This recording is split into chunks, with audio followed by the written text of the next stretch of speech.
Hi, in front of me I have ALCATEL OneTouch Go Watch, and I'm gonna show you how to force the restart on this device.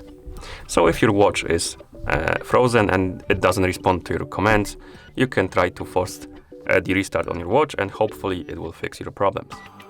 To force the restart on this device, you need to press and hold the power button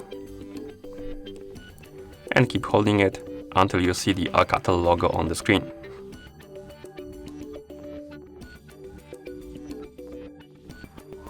Once you see the logo, you can release the button and wait until the watch is done rebooting.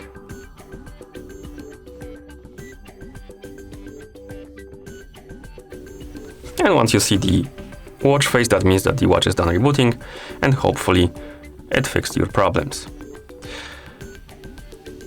Okay, and that's how you force the restart on this device. Thank you for watching.